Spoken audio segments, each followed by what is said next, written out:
Avis vascular centre మన దేశంలోనే the best varicose vein hospital. నమస్తే, శ్రీమాత్రే నమః, శ్రీకృష్ణాయ నమః.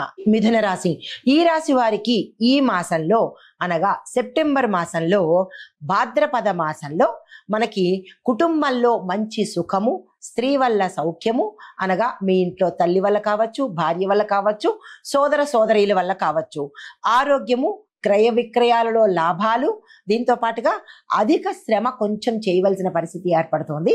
కొంత విశేషమైన భయము, అంటే మీరు దేనికో అప్రయత్నంగా భయపడవలసిన పరిస్థితి ఏర్పడుతోంది ఈ సమయంలో. అయితే దేనికోసం భయపడాలి అంటే కనుక, ఉద్యోగం చేస్తున్న వారు మీ యొక్క పరిసర ప్రాంతాల్లో, అంటే మీరు చేస్తున్న రంగంలో కొంత ఇబ్బందికరమైన వాతావరణం రావడం వల్ల ఆ సమయంలో భయం అనేది ఏర్పడవచ్చు. ఇలాగా మీరున్న రంగంలో ఎవరెవరికి తగ్గట్టుగా ఏదో ఒక అంశంలో భయపడవలసిన అంశము మీకు రాబోతుంది. ఆ విషయంలో కొంత జాగ్రత్తలు తీసుకోండి. తర్వాత బంధుమిత్రుల రాకతో ఇల్లు కళకళలాడంతో పాటు శోభాయమానంగా ఉండడము, ధనప్రాప్తి కలగడము, వస్తువు కానీ, భూమి కానీ, గృహం కానీ కొనుగోలు చేయవలసిన అవకాశాలు మీకు వస్తాయి.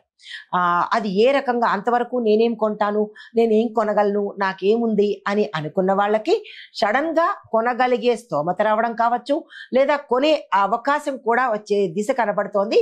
దానికి సంబంధించిన ఏదైనా మీకు సూచన కనబడితే దాన్ని వదులుకునే ప్రయత్నం చేసుకోకండి, తీసుకునే ప్రయత్నం చేయండి. అయితే సంతానం వల్ల మంచి విశేషమైన వార్తలు వినడంతో పాటు సంతాన మూలకంగా మీకు సౌఖ్యం కూడా కలిగే అవకాశం కనబడుతోంది. ఇది అందరికీ సంబంధించి. మరి యొక్క గురుగ్రహము, శనిగ్రహము, రాహు, కేతువులు మీకు ఏమి అనుగ్రహించబోతున్నారు అంటే కనుక, గురువు యొక్క ఫలితం వల్ల శుభకార్యాలకు సంబంధించి ఖర్చులు జరుగుతాయి. స్థాన చలనాలు కూడా కనబడుతోంది. తరచూ ప్రయాణాలు చేయవలసిన పరిస్థితి కనబడుతోంది.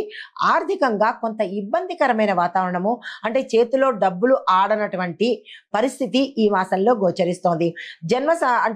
జన్మ జాతక రీత్యా చూసినట్టయితే కనుక కొన్ని ప్రయాణాలు తప్పనిసరిగా చేయవలసిన పరిస్థితి ఏర్పడుతుంది.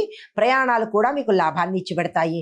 అయితే చేసే వృత్తుల వాళ్ళు, ఉద్యోగస్తులకు, చేతి వృత్తుల వాళ్ళు, మగ్గం వృత్తుల వాళ్ళు, వాళ్ళకి కొన్ని చికాకులతో పాటు ఆటంకాలేవో కనబడుతున్నాయి. ఈ విషయంలో ముందస్తు జాగ్రత్త చర్య తీసుకోండి. గౌరవం తగ్గడంతో పాటు చిన్న ఆపదలు కూడా, చిన్నవే, పెద్దగా అనేది కాదు, ఆపదలు కలిగే అవకాశం ఉంది. జాగ్రత్తలు తీసుకోండి. అయితే శని భగవానుడు ఇచ్చే ఫలితాలు వివిధ రూపంలో మీకు కష్టాలు రావచ్చు.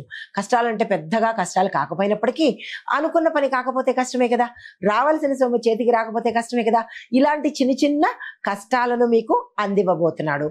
అయితే అప్రయత్నంగా కొన్ని కార్యాలు చెడిపోయే అవకాశం కనబడుతోంది. మీరు ఎవరికైనా ఇది ఇవ్వడం కానీ, అంటే ఈ పని చేసి పెట్టు అని మీరు ఎవరికైనా చేసి అప్పచెప్తే ఆ కార్యాలు చెడిపోయే అవకాశం కనబడుతోంది. ఈ విషయంలో జాగ్రత్తలు తీసుకోండి. అయితే కొంత వ్యతిరేకత కూడా కనిపించే అవకాశం కనబడుతోంది. అలాంటి వ్యతిరేకత మీరున్న ప్రదేశంలో కనబడితే కనుక జాగ్రత్తలు తీసుకునే ప్రయత్నం చేసుకోండి. తర్వాత రాహు ఇచ్చే ఫలితం ఏంటంటే, భోజన సౌఖ్యం ఇస్తున్నాడు, ఆనందము, కష్టాలు తొలగిపోవడము, దీంతో పాటు అన్ని విధాల మీరున్న రంగంలో ద్వితీయార్థంలో మొదటి 15 రోజులు కాక తదుపరి 15 రోజులు విశేషమైన ధనప్రాప్తి, ఆకస్మిక ధనప్రాప్తి, తరువాత కార్యాలు సకాలంలో అయ్యే అవకాశాలు కూడా ఎక్కువగా కనబడుతున్నాయి. విఘ్నాలు కూడా తొలగిపోతాయి. గతంలో మీరు ఏదైనా అనుకున్న పనులు అవ్వకపోవడం వల్ల కొంత ఈ సమయంలో మీకు అప్రయత్నంగా ఆ పనులు జరిగే అవకాశం కనబడుతోంది. చాలా సంతోషించదగిన విషయము. అయితే కేతు ఇచ్చే ఫలితము కొంత మనస్తాపాన్ని కలిగించడంతో పాటుగా కొంచెం అస్థిరత్వమైన బుద్ధిని ఇవ్వడము, దేని మీద కాన్సన్ట్రేషన్ లేకపోవడము, ఇలాంటి ఇబ్బందులు కలిగించే అవకాశం కనబడుతోంది. అక్కడ మీరు సంయమనం పాటించుకోండి. అంటే నాకు ఇలాగే ఉంది, నేను ఇలాగే ఉంటాను అని కాకుండా కొంత మీరు ప్రయత్నంతో ముందుకు వెళ్ళినట్టయితే సక్సెస్ సాధించే అవకాశం కనబడుతోంది. తర్వాత ప్రయాణాలు తరచూ చేయవలసిన పరిస్థితి, ప్రయాణాలు చేసేటప్పుడు జాగ్రత్తలు తీసుకోండి. ఇంకా వ్యవసాయదారులకు, అంటే ఒక్కొక్క రంగానికి ఎలా ఉండబోతోంది అనే అంశంలో ముందుగా వ్యవసాయదారులను తీసుకున్నట్టయితే కనుక మిశ్రమ ఫలితాలు పొందడంతో పాటు మీకు ఆశించినంత లాభం రాకపోయినప్పటికీ కొంత నష్టమైతే వచ్చే అవకాశం కనపట్టలేదు. కానీ ప్రతి ఒక్క రైతు మీరు విత్తనాలు సెలెక్ట్ చేసుకునేటప్పుడు కానీ, లేదా క్రిమికీటక సంహారక మందులు కొనుక్కునేటప్పుడు కానీ కొంత జాగ్రత్త తీసుకోండి. ఆ క్రమంలో నష్టపోయే అవకాశం కొంచెం ఎక్కువగా కనబడుతుంది. తరువాత ప్రథమార్థంలో కన్నా మీకు ద్వితీయార్థంలో అంటే తదుపరి 15 రోజుల్లో విశేషమైన లాభాలు వచ్చేటట్టుగాను, మీ యొక్క పంట దిగుబడి పెరగడంతో పాటు మార్కెట్లో మీకు మీ పంటకు ధర పలికే అవకాశాలు కూడా ఎక్కువ కనబడుతున్నాయి. దానికి సంబంధించిన ప్రయత్నాలు చేసుకోండి. ఉద్యోగస్తులకు చూసుకున్నట్టయితే కనుక ఆకస్మిక బదిలీలు కనబడుతున్నాయి. గృహంలో మార్పులు చేర్పులు జరిగే అవకాశం కనబడుతోంది. అంటే అద్దె ఇంట్లో ఉన్న వాళ్ళు సొంత గృహాలు కొనుక్కోవడం కానీ, లేదా అంటే ఉన్న గృహం నుంచి వేరే గృహంలో మారడం కానీ, ఇలాగా కొన్ని మార్పులు చేర్పులు మీ ఇంట్లో జరిగే అవకాశం కనబడుతోంది. వ్యాపారస్తులకు చూసుకున్నట్టయితే కనుక జాయింట్ వ్యాపారాలు కొత్తగా ఈ నెలలో తీసుకుందాము అని అనుకుంటే కనుక కొంత వాయిదా వేసుకోండి. ప్రథమార్థంలో అనగా మొదటి 15 రోజులు జాయింట్ వ్యాపారానికి వెళ్లకుండా తదుపరి 15 రోజుల్లో కనుక ప్రయత్నం చేసినట్టయితే కొంత ఇబ్బందులు తొలగే అవకాశం కనబడుతోంది.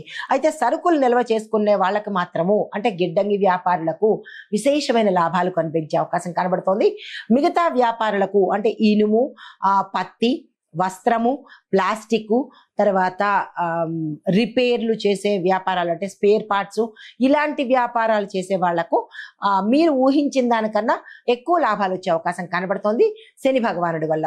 తర్వాత రాజకీయ నాయకులకు రాజకీయ రంగంలో చూసినట్టయితే కనుక గతంలో మీరు చేసిన కృషికి కావచ్చు, నిస్వార్థంగా చేసిన సేవ వల్ల కావచ్చు, మీకు మంచి పదవులు అంటే వచ్చే అవకాశము, అధిష్టానంలో మీ పేరు గౌరవప్రదంగా ఉండడంతో పాటు కీలకమైన పదవిని చేపట్టే అవకాశం కూడా కనబడుతోంది. తరువాత విద్యార్థులకు చూసుకున్నట్టయితే కనుక సామాన్యమైన ఫలితాలే వస్తున్నాయి, కానీ ప్రథమార్థంలో మొదటి 15 రోజులు సామాన్యమైన ఫలితాలే ఉన్నాయి. తదుపరి 15 రోజుల్లో మీరు ఈ మొదటి 15 రోజుల్లో కనుక మీ యొక్క గోల్స్ ని కానీ కాన్సన్ట్రేషన్ కానీ డెవలప్ చేసుకున్నట్టయితే కనుక తర్వాత దాని యొక్క ఫలితము మీరు తదుపరి 15 రోజుల్లో పొందే అవకాశం కనబడుతోంది. ఈ రాశిలో ఉండే విద్యార్థులు ఎవరైనా ఉంటే వారు విదేశాలకు వెళ్ళి చదువుకోవాలన్నా, లేదా అంటే కొత్త ఎంట్రన్స్ ఎగ్జామ్స్ కానీ, లేదా అంటే కొత్త ప్రవేశ పరీక్షల కోసం కానీ, లేదా అంటే కొత్తగా మీరు ఏదైనా కోర్సు నేర్చుకోవాలని కానీ, ఇలాంటివి ఏవైనా చేసినట్టయితే కనుక సక్సెస్ అయ్యే అవకాశం కనబడుతోంది. మీరు అనుకున్న ర్యాంకు సాధించే అవకాశం ఉంది. అయితే ఇంకా పరిహారాలు చూసినట్టయితే కనుక నక్షత్రం వారీగా చూసినట్టయితే మృగశిర నక్షత్రము 3, 4 పాదాల వాళ్లకు అంగారక స్తోత్రాన్ని, ఏవైనా రుణ బాధలు ఉంటే కనుక ఇబ్బందులు ఉంటే అంగారక స్తోత్రం దాన్ని 7 సార్లు చదివే ప్రయత్నం తప్పనిసరిగా చేసుకోండి ప్రతి మంగళవారము. మనకి ఈ మాసంలో 4 మంగళవారాలు వస్తాయి కదా, ఈ 4 మంగళవారాలు ఈ ప్రయత్నం చేసినట్టయితే మంచి ఫలితాలు పొందుతారు. తర్వాత ఆరుద్ర నక్షత్రం వాళ్ళు 4 పాదాల వాళ్ళు 1, 2, 3, 4 పాదాల వాళ్ళు మొత్తం అందరూ కూడా నిమ్మకాయ దీపము ప్రతి శుక్రవారము అమ్మవారి గుళ్ళో పెట్టండి. మీ గృహంలో కాకుండా ప్రత్యేకంగా గుర్తు పెట్టుకుని ప్రతి శుక్రవారము అమ్మవారి ఆలయానికి వెళ్ళి నిమ్మకాయ దీపం పెట్టే ప్రయత్నం చేసుకోండి. పునర్వసు నక్షత్రం వాళ్ళు 1, 2, 3 పాదాల వాళ్ళు దత్తాత్రేయ స్తోత్రం చేయడంతో పాటు ఆలయ దర్శనం చేసుకుని గురువార నియమాలు పాటించండి. గురువారం పూర్తి నిరాహారంగా ఉండి పాలు పళ్ళు తీసుకోవడంతో పాటు మాంసము, మద్యము, ఇతరత్ర వ్యాపకాలు తగ్గించుకొని గురువార నియమం కనుక పాటించినట్టయితే కనుక దత్తాత్రేయ స్వామి వారి అనుగ్రహంతో పాటు గురుగ్రహ అనుగ్రహం కూడా సంపూర్ణంగా పొందుతారు. నమస్తే.